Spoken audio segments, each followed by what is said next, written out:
What's up, y'all? Reggie here, Thief Fitness Studio, coming at you with another video, hopefully real quick before I go into the gym.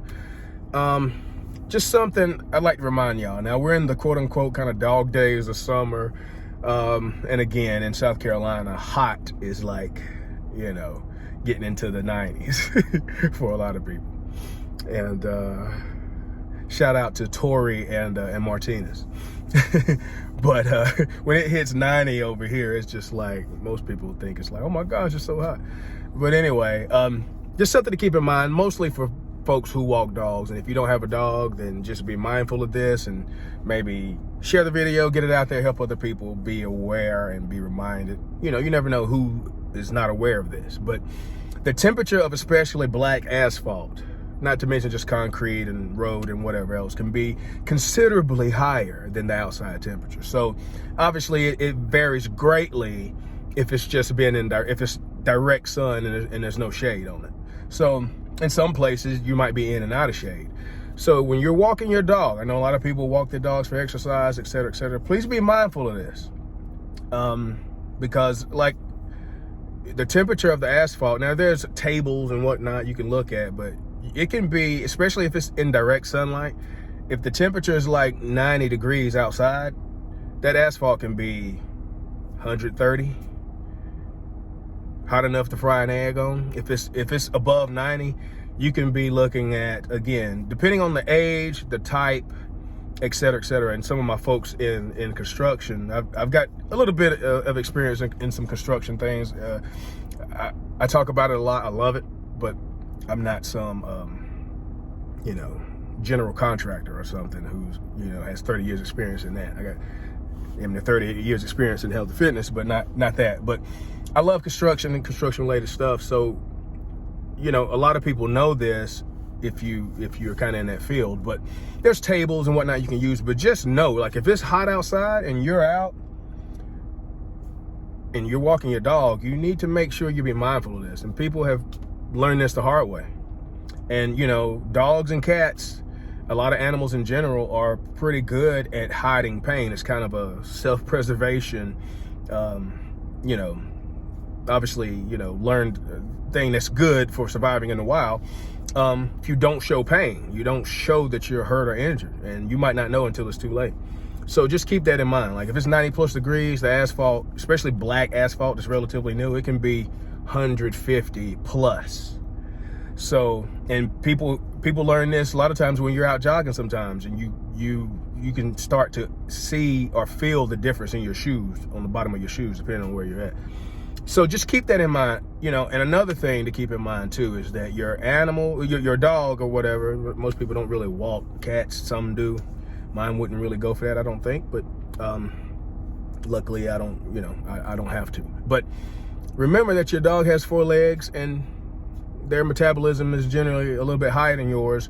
So just because you have decided, in some cases, right, to turn it up, I mean, you want to suddenly go from not doing much to doing twice as much walking, or you want to take a jog with your dog and whatever, please remember that you need to acclimate your dog to not only being outside in the weather, if you haven't, right?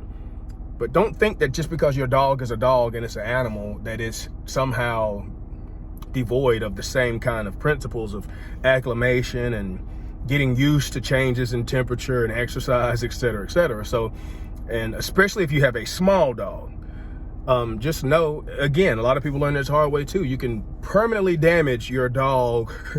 A lot of times, you know, you can do heart damage. And this is well documented from people who want to take their dog out and their dog is not ready for a high level of exercise that a human can maybe pull off, because you have, you know, for one, again, depending on the size, type, and age of dog, again, your dog is going to be working considerably harder than you. All right. So just keep that in mind. And I tell this story often. I saw a lady over at the Mesa, right? It's a soccer complex down the road.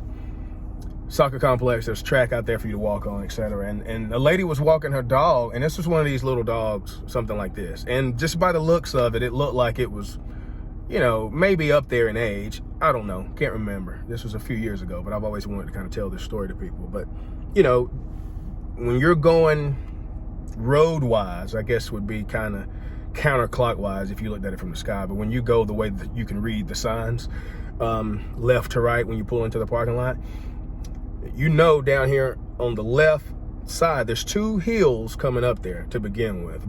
And they're not that bad for a human.